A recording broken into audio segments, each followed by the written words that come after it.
নবী করিম সাল্লাল্লাহু আলাইহি সাল্লাম বলেছেন যে তোমরা কোনো মুসলমানকে মুনাফিক বা কাফের বলে গালি দিও না, কারণ ওই ব্যক্তি যদি মুনাফিক বা কাফের না হয় তাহলে ওই শব্দটা তোমার উপর এসে পড়বে। অর্থাৎ যাকে আপনি মুনাফিক বললেন সে যদি মুনাফিক বা কাফের না হয় তাহলে আপনি নিজেই মুনাফিক বা কাফের হয়ে যাবেন। এটা আমার কথা না, এটা নবী করিম সাল্লাল্লাহু আলাইহি সাল্লাম। অন্য হাদিসে নবী করিম সাল্লাল্লাহু আলাইহি সাল্লাম বলেছেন যে মুনাফিকের লক্ষণ 4টি: মিথ্যা কথা বলা, ওয়াদা খেলাপ করা, আমানত খেয়ানত করা এবং ঝগড়া রাখলে বা মতের অমিল হলেই গালি দেওয়া। এই যে আমাদের বড় বড় মাওলানা একজন আরেকজনকে মুনাফিক বলতেছে, এরকম বলা যাবে না, কারণ ওনার অন্তরের খবর তো আপনি জানেন না। এরপরে আবার এই গালি দেওয়াটা হারামও।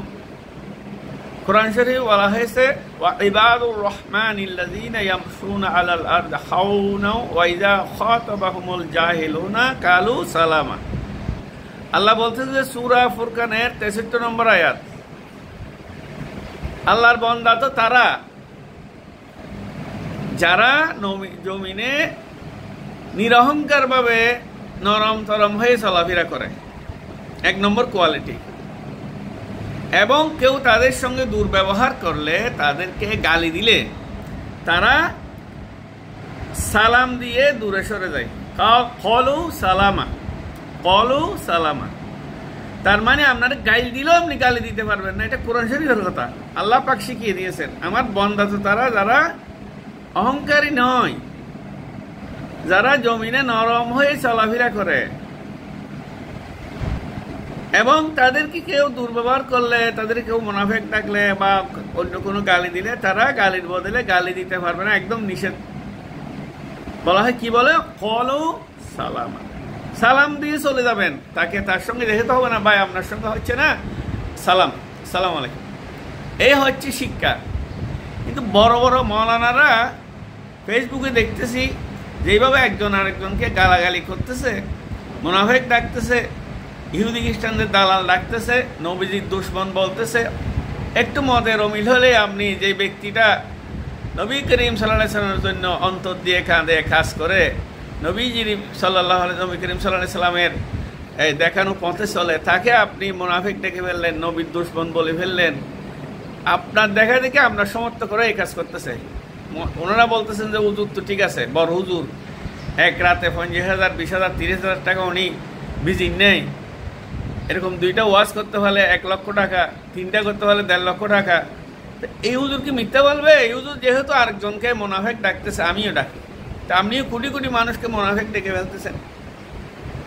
এই কাজগুলি থেকে সতর্ক থাকবেন। আজকে জুমাবার, অথচ এই জুমার দিন যারা মসজিদে যাবে তাদের 95% মানুষ কালকে সকালে মসজিদে যাবে না। অর্থাৎ 5% মানুষও ফজরের নামাজে যায় না।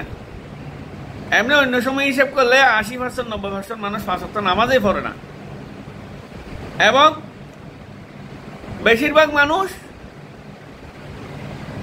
পর্দা করে না। এখন এই দেশে মহিলা, বেশিরভাগ মহিলা এখন বিয়ে শাদীর অনুষ্ঠানে গেলে মনে হয় না যে আমরা মুসলমানদের কোনো দেশে আছি। এটা দিল বাংলা সিনেমা চলতেছে। মেয়েরা এরকম হয়ে গেছে, আমাদের হাজি গাজি মাওলানাদের মেয়েও এই অবস্থা। এইগুলি নিয়ে কথা নেই। হারাম ঘরে ঘরে ঢুকে গেছে, সুদ প্রত্যেকটা ঘরে ঘরে সমিতির মাধ্যমে ঢুকে গেছে। এইগুলি নিয়ে কোনো কথা বলা হয় না, এগুলি নিয়ে কোনো তর্ক নাই, বাহাস নাই, বাড়াবাড়ি নাই। সামান্য বিষয় নিয়ে বা অন্য কোনো অপ্রয়োজনীয় বিষয় যেটা নবী করিম সাল্লাল্লাহু আলাইহি সাল্লামের ব্যাপারে জিজ্ঞেস করবেন যে নবী করিম সাল্লাল্লাহু আলাইহি সাল্লামকে আমরা অনুসরণ করেছি কিনা, ওনার উম্মত কিনা। কিন্তু আমাদেরকে তো জিজ্ঞেস করবেন না নবীজির আগে কি ছিল, পরে কি ছিল, এগুলি বলতে হবে। ওনার আগের 14 পুরুষের নাম বলতে হবে। বলতে না পারলে জাহান্নামে যাবে, এরকম কোনো প্রশ্ন করবেন না আল্লাহ পাক। আমাদেরকে প্রশ্ন করবেন কোরআন অনুযায়ী চলেছে কিনা, নবী করিম সাল্লাল্লাহু আলাইহি সাল্লামের সুন্নাহ অনুযায়ী চলেছে কিনা। আল্লাহ আমাদেরকে বুঝার তৌফিক দান করুন এবং এই ধরনের আলেমদেরকে সতর্ক হওয়ার তৌফিক দান করুন। আসসালামু আলাইকুম ওয়া রাহমাতুল্লাহি ওয়া বারাকাতুহু।